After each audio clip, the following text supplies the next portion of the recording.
Paramaya, Supreme, Abhida, incessantly thinking of such activities. incessantly thinking of such activities. Nrupaha, Nirvaha, kings. kings. Chaitanya, Chaitanya, Shishupal, Dantavakra and others. Shishupal, Dantavakra and others. Satmyam, the same form. The same form. Harehe, Harehe, of the Supreme Personality of Godhead. of the Supreme Personality of Godhead. Tat Chintaya, Chintaya, by constantly thinking of. by constantly thinking of Him. Yayu, return home back to Godhead. Return home back to Godhead. By devotional service, pure devotees who incessantly think of the Supreme Personality of Godhead receive bodies similar to His. This is known as Sarupya Bhakti. Although Shishupal, Dantavakra and other kings thought of Krishna as an enemy, they also achieved the same result. In Chaitanya, in Chaitanya Charitamrita, in connection with Lord Chaitanya's instructions to Sanatana Goswami, it is explained that a devotee should externally execute his routine devotional service in a regular way, but should always inwardly think of the particular mellow in which he is attracted to the service of Lord. This constant thought of the Lord makes the devotee eligible to return home back to God.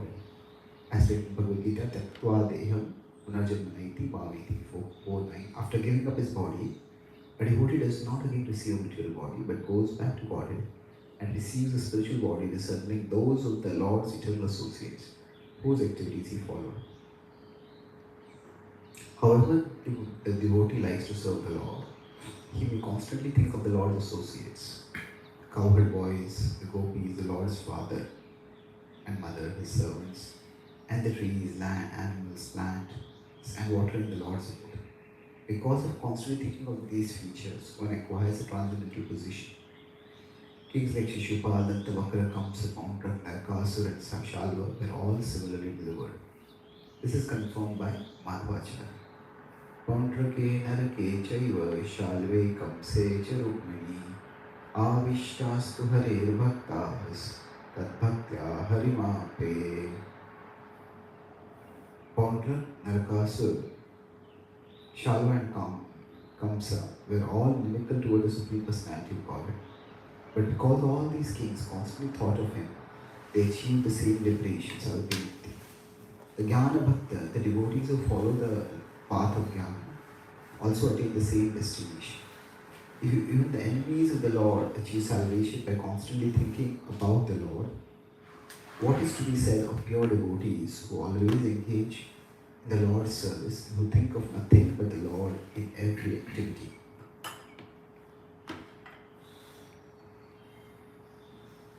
Om Jnana-Timirandhasya Jnananjana-Shalakam Chakshurumilitam Yena Tasmai Shri-Gurave Namaha. Namo Vishnupadaya Krishna Prishtaya Bhutale Srimate Bhaktivedanta Swami Iti Namane. Namaste Saraswati Deve Gauravani Pracharine Nirvishesha Shunyavadi Ashyatya Deshatarivi Vanchakalpatarubhyascha Kripa Sindhubhya Evacha Patitanam Pavanebhyo Vaishnavebhyo Namo Namaha. Jai Shri Krishna Chaitanya Prabhu Nityananda Shri Advaita Gadadhara Srivasadi Gaura Bhaktivinoda. Hare Krishna Krishna Krishna Hare Hare, Hare Rama Rama Rama Hare Hare. Hare Krishna. So today morning we're discussing one of the special features of bhakti as described in the Srimad Bhagvatam. To understand why this is special, let's consider, so I'll be using this as a whiteboard, you can see it. So this is the spiritual level that exists way above the material level of reality. Now the material level is where we all presently exist. And the spiritual journey begins when we understand this material level of reality is essentially a place of distress. Now, that realization in this world is a place of distress, comes when the distress can be of various levels. It can be at one extreme, things can be devastating in the world. There can be things which all our plans are shattered. Nothing works. And that's distress. This is generally associated with failure. But the distress can also be through success. Because even when we get success, we find out that the success, what we get after success is also dissatisfying. Somebody may seek a dream career, a particular kind of job, and they don't get it, and that's why they are frustrated. Somebody seeks a relationship, and just as they're dreaming and craving for it, does it work out, and then they're shattered. On the other hand, somebody seeks a career, gets that career. Somebody longs for a relationship, gets that relationship, but then they find that it is not all that was made out. It was made out to. It is an anticlimax. So either way, a person realizes that there has to be something higher, and that's where the spiritual journey begins. The person starts seeking something higher. Now, this spiritual journey, here what is being described is one starts raising one's consciousness from the material level to the spiritual level.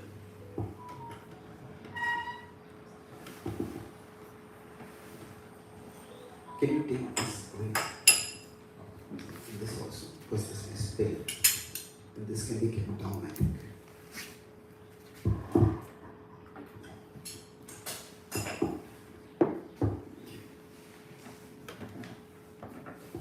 So now, the idea here in the Bhagavatam is Parikshit Maharaj was himself seeking this spiritual journey, or rather success on the spiritual journey.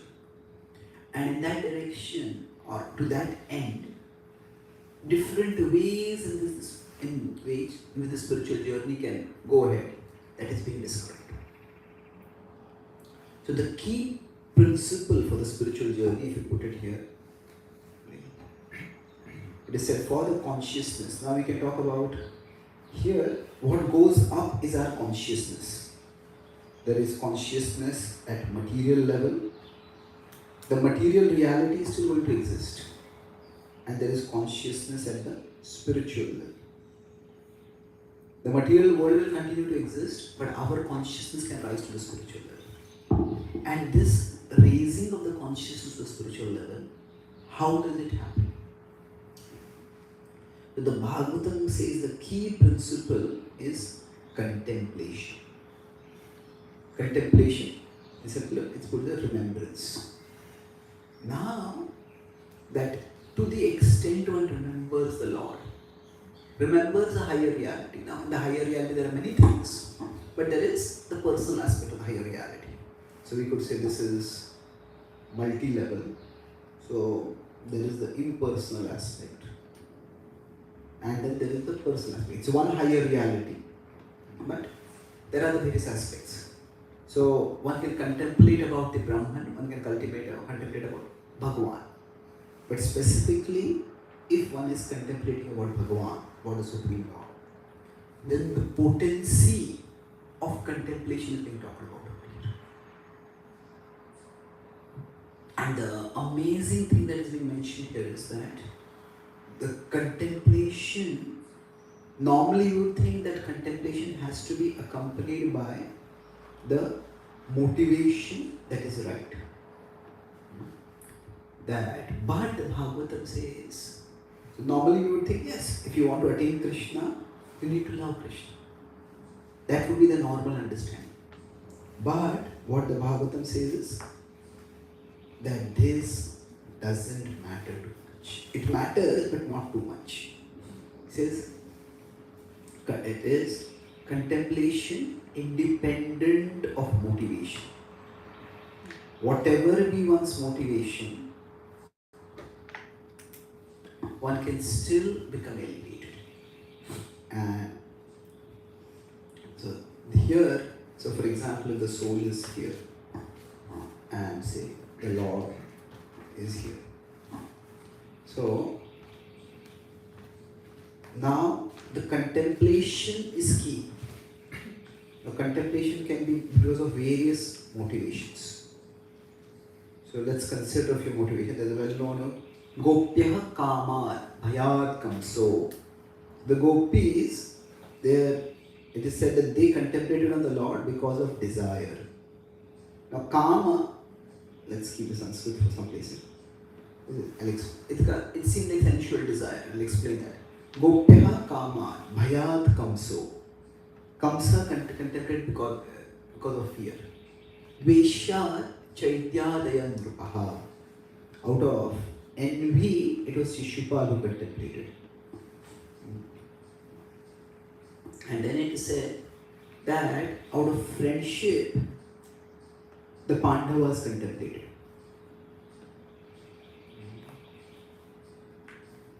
Then Narad Muni is telling this verse, and it is servitorship. In a mood of servitorship, that this is our master. In that way, it is the most of the devotees contemplate. Now, whichever way that contemplation is happening, the common denominator is there is contemplation. And as long as there is contemplation, that itself will take one closer to the Lord. So whatever be the reason why one is contemplating, the contemplation of the Lord itself is potent. And this whole pastime began with that question. The 7th canto begins with that the Lord is equal to all. That's the first chapter. And the question that is asked by Yudhishthira Maharaj Narad Muni is, how is he equal? Because he protects the devotees, he supports the devatas, and he punishes, he neutralizes, he kills the demons. So, how is it equality? So, where is the equality when there is protection on one side and there is destruction, which is the exact opposite of protection for the other side. So, protection of devatas, destruction of asuras. So how exactly is the protection? Where is the equality? So now in this case, the Bhagavatam's answer is in some ways complicated. But overall, the answer is two parts. The Lord's actions, they can happen at the spiritual level and they can happen at the material level. At the material level means that the Lord really functions in the material level. He comes in the material world and he does some actions. For example, he fights a war. So generally at the material level, the principle that operates is justice. That is dharma. The word dharma has very different meanings. Specifically, in this context, it means justice. Can you close this? Hold. Now, at the spiritual level, there is mercy. That is kripa. So, now this is not very difficult to understand. Now we say prasad is extremely purifying. And yes, it is. Now, Atlanta is celebrated for the Charan festival. So now, suppose there is somebody who has severe diabetes. And then they think, oh, this is the festival, Panyati festival, this is the Lord's mercy. And they take Charan, which contains a lot of sweet, lot of sugar. Now what is going to happen? Now we say that it's prasad, it will purify. Yes, it will purify you at the spiritual level. But if the body has diabetes, if somebody takes sugar, It's going to affect the material. So in one sense, the effect of the material and the effect of the spiritual can be different. Therefore, if we have to function in the world, then we have to function in a way that is also materially harmonious.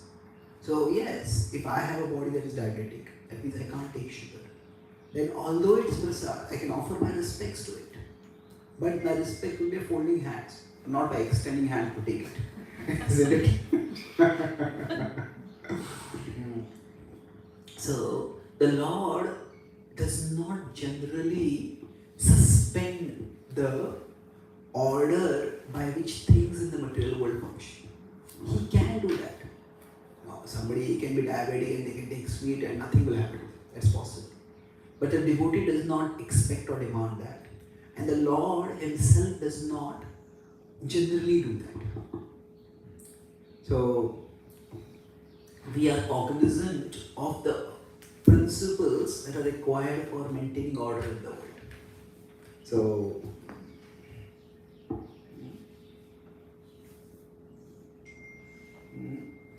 if a diabetic eats sweet prasad, or for example, now when the devotee is in London, the first Rath Yatra. So the first Rath Yatra was there. The devotees who had gone to London were pioneers. They were adventure seekers. That's how they were able to go all alone to a new place, 3 couples were. And they wanted to do something very big. So they decided that we'll make a bigger Rath than what is in San Francisco, which is the original place of Rath Yatra. And they made a huge Rath. The tower, the upper body of the Rath and the tower was huge, but they didn't correspondingly make the wheels strong enough. And the Rath moved for some distance and then it collapsed. And it was a PR disaster. And after that, the devotees were very doleful. And they wrote to Prabhupada. Prabhupada, did the Rath collapse because of our poor devotion? And Prabhupada wrote, it collapsed because of your poor engineering. So, now there is no need to bring, oh Lord Jagannath is displeased with us, that's why he caused it to collapse. No, there is a material explanation. There is no need to look for some esoteric spiritual explanation. So if they had an unbalanced giant Rath, then the cart, it collapsed. That is a material principle. So now, the point being discussed over here is that on one side, the Lord blessed Prahlad. That's how this pastime is described. The Lord blessed Prahlad and the Lord punished, killed Hiranyakashipu. We say, how is he equal to both? Well, he is definitely different to both. At the material level, Prahlad was actually being devoted. He was being saintly. He would have been a very good king if he became a king. Generally, the best persons to be in power are the people who have no desire for power. People who desire power are quite likely to use that power and abuse it. So if you consider Hiranyakashipu, he craved power. And he craved power and then he abused that power. He abused that power by stopping sacrifices, by forcing people to worship him instead of the Supreme Lord, by terrorizing even the Devatas and making them suspend natural order and conform the changes of weather to his will. And all this was unnatural. On the other hand, Prahlad, he had no craving for power. If he had wanted power, he could very easily just obey his father. He could have given up his devotion. He could have, if not given up his devotion, he could have concealed his devotion. But he didn't do that. He had no craving for power, and therefore the Lord was confident that he would use power well. And that's why the Lord tells him, you become the king. So at the material level, if we consider, there is difference. There's a huge difference in how they were treated. So he was killed and here he was enthroned. So there is a difference, a huge difference between the two of them. But at the spiritual level, if we see what happened, so, there's a Bhagavatam commentator, Vamshidhar, he says that Hiranyakashipu and Prahalad both got on the lap of the Lord. So, in that sense, the Lord was equal to both. Now, how they got there and that journey was very different. Prahalad was seated with great love on the lap of the Lord. Hiranyakashipu was forced into submission before he was killed. But eventually Prahalad also got liberation and eventually Hiranyakashipu also got liberation. Both eventually. Now, the idea here is spiritually, if someone contemplates on the Lord, that contemplation is potent, is extremely powerful. So, any way we contemplate on the Lord, that is purifying. And that purificatory potency is what is described, what is glorified in the Bhagavatam. Now, having said that, so in one sense, Bhagavatam says that contemplation itself will lead to purification.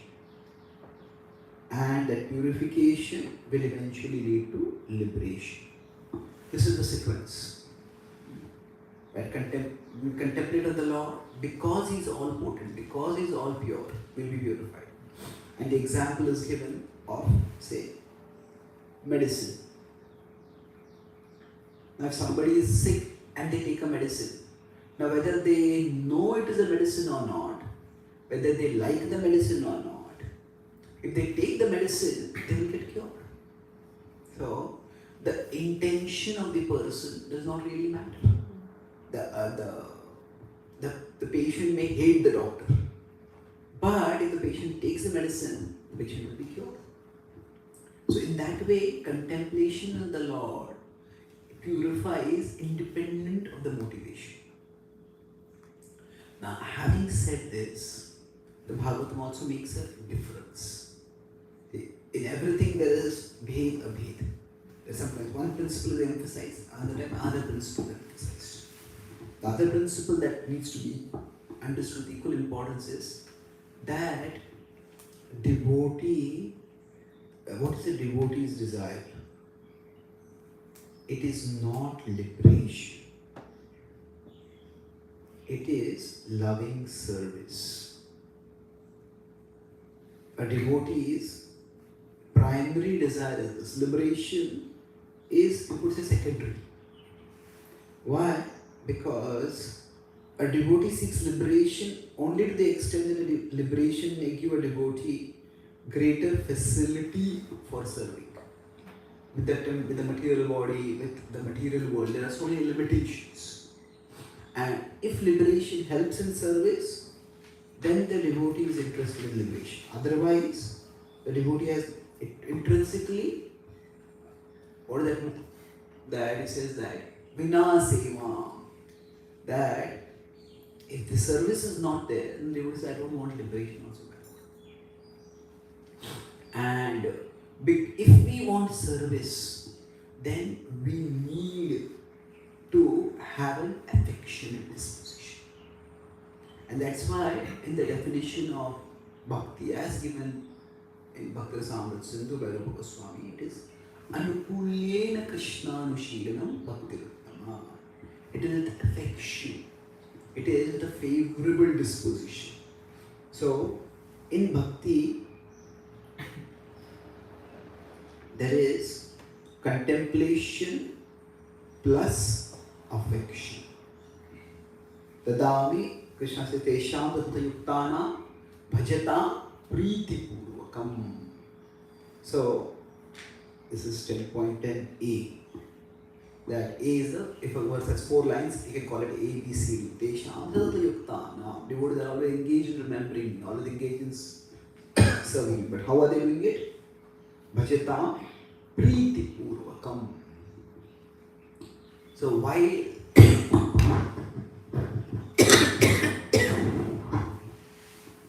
When we appreciate the Lord's mercy as is manifested even in these kind of pastimes, where even those who are inimical become liberated, a devotee does not seek this kind of mercy. Because a devotee is not interested in mercy for mercy's sake. A devotee is not interested in purity for purity's sake. A devotee is not interested in liberation for liberation's sake. A devotee is interested in the Lord and serving the Lord. That's why the motivation also is important. And the Bhagavatam, as it moves forward, they talk about how devotees have purer and purer motivations. When the gopis finally, who are considered the highest devotees, they are ready to give up everything for the service of the Lord. We can sacrifice. How do we know that somebody has good intentions? We can say, are they doing good and they have to do it? Are they doing good when they don't even have to do it? See, that means, how do we know the goodness of a person?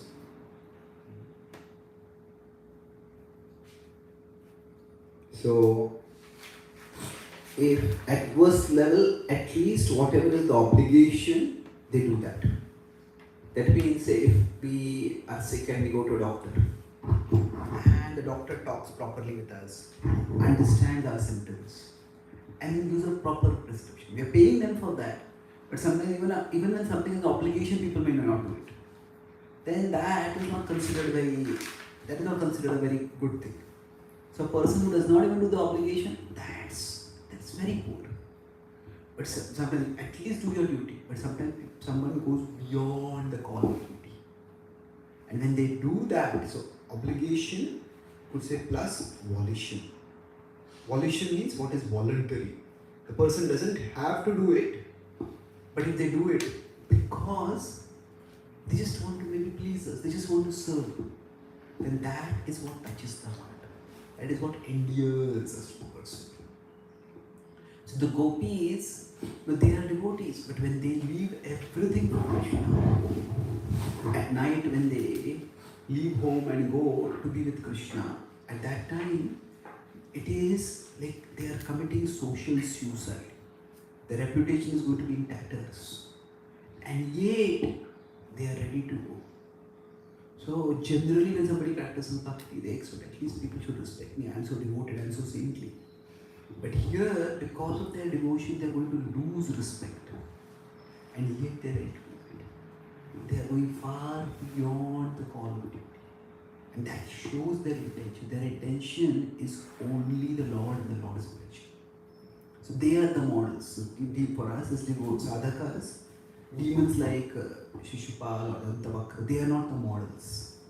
They demonstrate the potency of bhakti, but we take the inspiration from those examples and we focus on following those who are saintly devotees.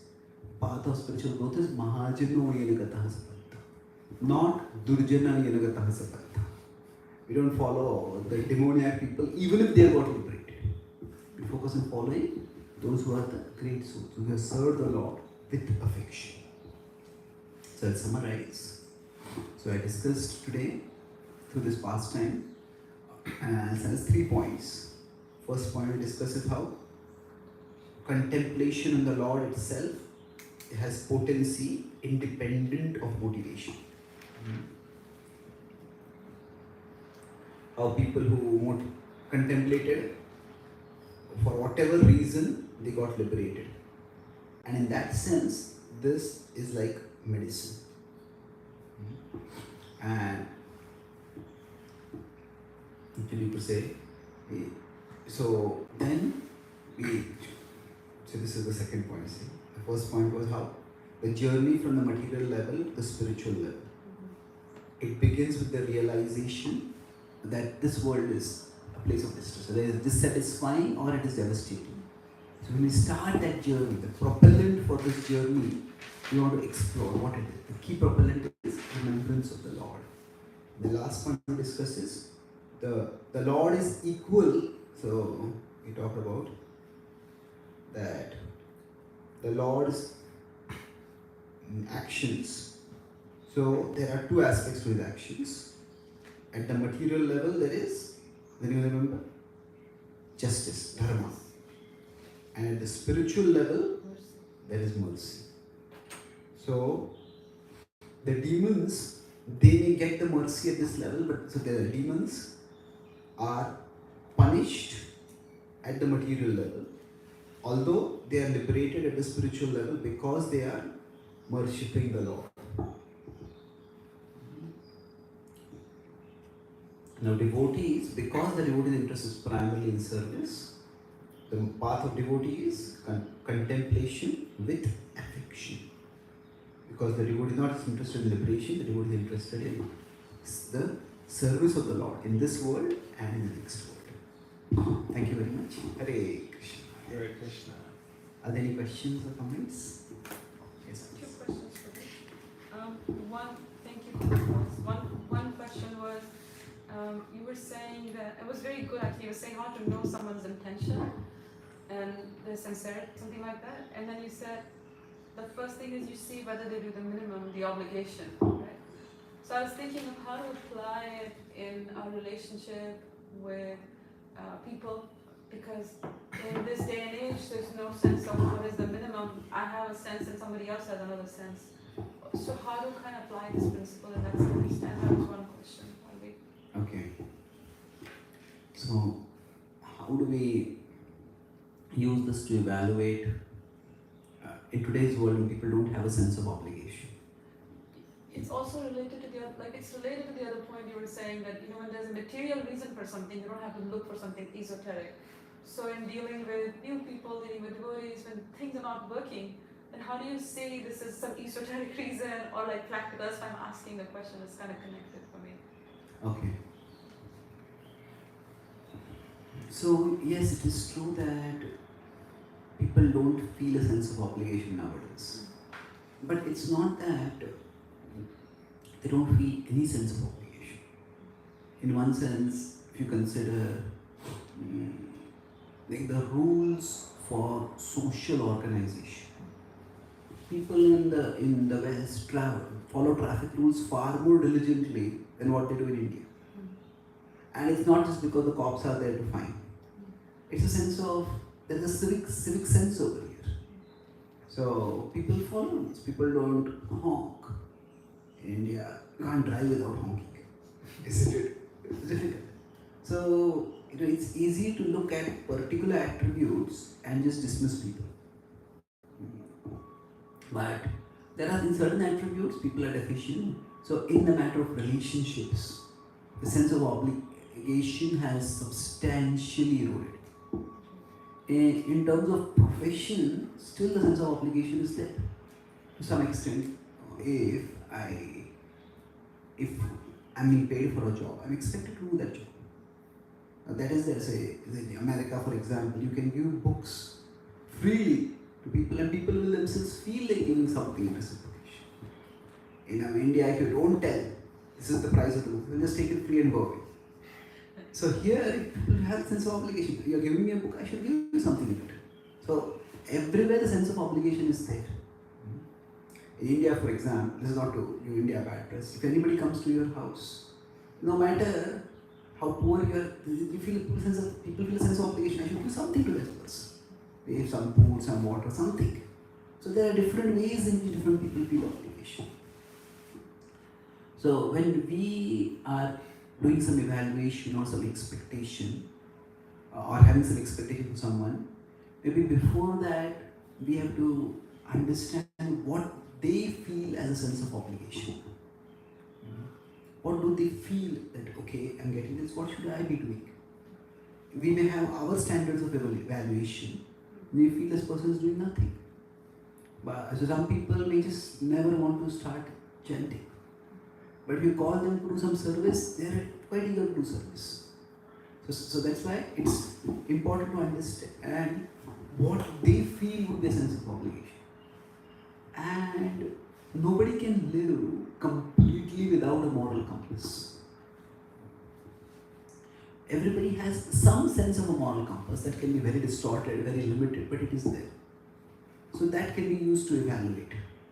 Sometimes when a person is acting, what exactly went wrong?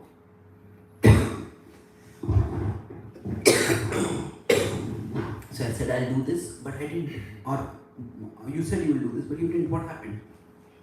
So then they will come up with some explanation, then we can evaluate that explanation. Then maybe you would ask them, what do you think you can do? What do you feel inspired? Now if somebody doesn't do even what they themselves have said, that they feel inspired to, then definitely that indicates a serious lack of commitment in any sense. So then in those situations we have to follow Krishna Yathamam Prapatyanti. As people surrender, we reciprocate. So such people, we don't have to invest too much time. We don't have to bang the door in their face. But we don't have to extend the red carpet to them. If they want to come, then they can come when they want. So we can focus on other people who are more interested in understanding and reciprocating, in contributing in some way. And as far as trying to make sense of situations, yes, we do use our material intelligence to try to figure out things materially. Srila Prabhupada, when he was in India and he found that almost 40 years of outreach, nothing was happening. Then Prabhupada's purpose was to share a spiritual message, to spread a spiritual mission. But he recognized that, he considered this is India, he said this is America. He realized that India was not, due to some material circumstances, India was not receptive. India was too infatuated by the West. So now Prabhupada decided to come to America and inspire Americans to take up bhakti and then take those Americans back to India. In one sense, Indians' infatuation with America, it is a material illusion. And Prabhupada's whole message was that we have to give up material illusion. But Prabhupada used one material illusion to counter other material illusions. Okay, you are impressed by the West. Okay, just see these Western people are practicing. So what Prabhupada did was use one material illusion to remove another. Like he used a thorn to take out another thorn. So this was Prabhupada. So that means we look for material explanation and then we make appropriate adjustments. Prabhupada's purpose did not change. His purpose was to share Krishna Bhakti. But when a material explanation made sense to him, he regrouped. So, okay, these people, this is the reason why people are not taking up Bhakti. And let me do this. Yes, Prabhupada could have said that. Maybe Krishna doesn't want this mission to spread. Maybe Krishna's purpose is that maybe I am not a pure enough instrument, that's why it's not happening. Prabhupada could have said that. Prabhupada never claimed that he was a pure devotee. But still Prabhupada did it. It was resourceful. He kept trying. This is not working, let's try this. So, yes, we need to look for material factors also. Now we don't limit ourselves to material factors. Because if Prabhupada had used only material analysis, then he could have said that this is the land, India is the land where this bhakti has been practiced for millennia. And if Indians are not taking it up, then what chances there are that Americans will take it up? They have not even heard about it and they are much more materialistic.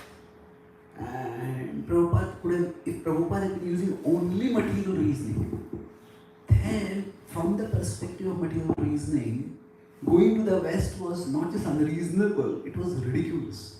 At the age of 70, without money, without contacts, without institutional support, who would do something like that? So Prabhupada, we can say, he used material reasoning, but he also used he was also faith in Krishna. That was very important. Faith in Krishna goes beyond material things. So in one sense, he used material reasoning to diagnose the problem. But to implement the solution, he used faith in Krishna. Now, it's not that simple, because even in America, Srila Prabhupada was using his intelligence to see where people were reciprocating. Okay?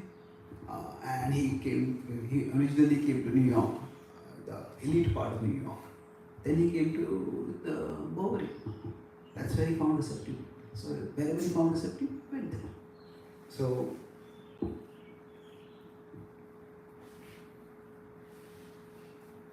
that way we consider both the material factors and the spiritual factors.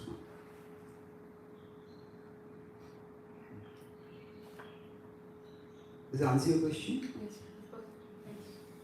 Any other questions before we start?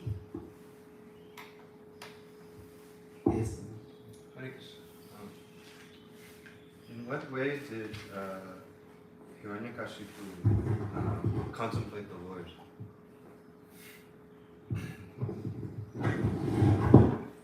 Well, Hiranyakashipu contemplated Vishnu as his enemy.